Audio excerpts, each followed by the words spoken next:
Healthy आणि crunchy हा combo तुम्हाला ट्राय करायचा आहे का? चला तर मग आज आपण नवीन रेसिपी बनवूया।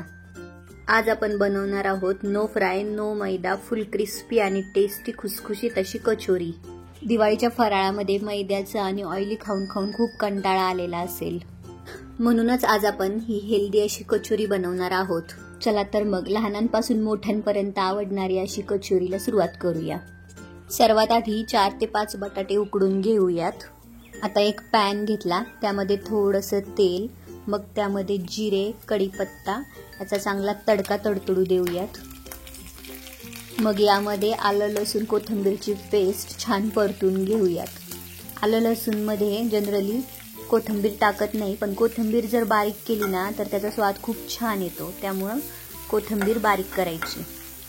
आता हे चांगलं परतून झाल्यानंतर त्यामध्ये बारीक चिरलेला एक साधारण मीडियम आकाराचा कांदा हा पण हलकासा परतून घ्यायचा।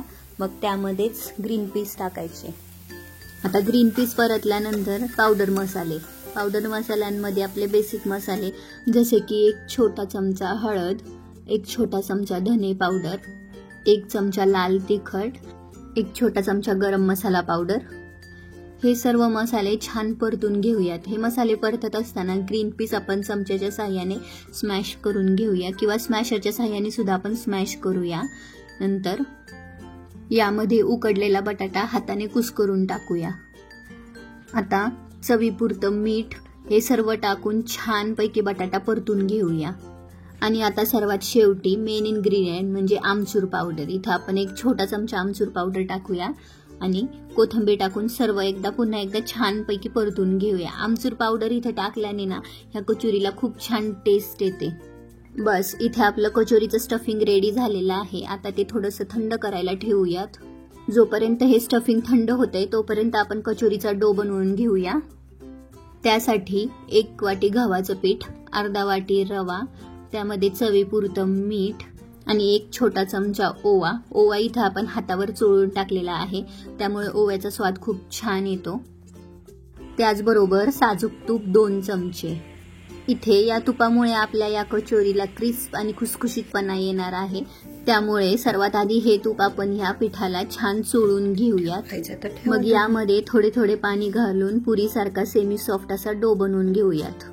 डो बनवून झाल्यानंतर तेल लावून पुन्हा एकदा मळून घ्या आणि रेस्ट करायला 10 ते 15 मिनिटांसाठी ठेवून द्या। आता 10 ते 15 मिनिटांनंतर आपला हा डो छान रेडी झालेला आहे। आता हा डो थोडासा हाताच्या साहाय्याने मऊ करून घ्या आणि पुरीच्या आकाराचे छोटे छोटे गोळे बनवून घ्या।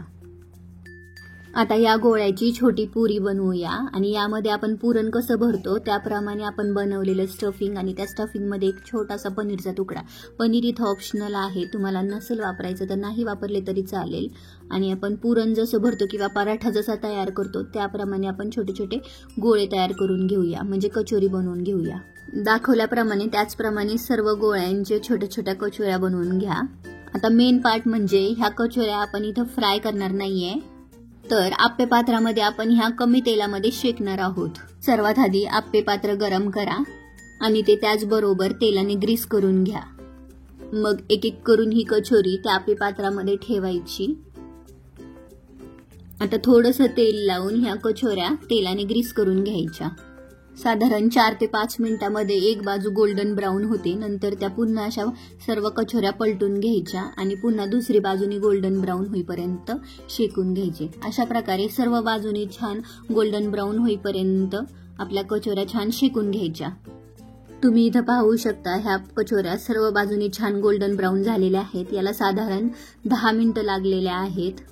अशा प्रकारे नो फ्राय नो मैदा अशी हेल्दी अशी कचोरी आपली रेडी। चला तर मग तुम्ही ही कचोरी ट्राय करा आणि मला कमेंटमध्ये नक्की कळवा। व्हिडिओ आवडल्यास व्हिडिओला लाईक, शेअर आणि सबस्क्राईब करायला विसरू नका।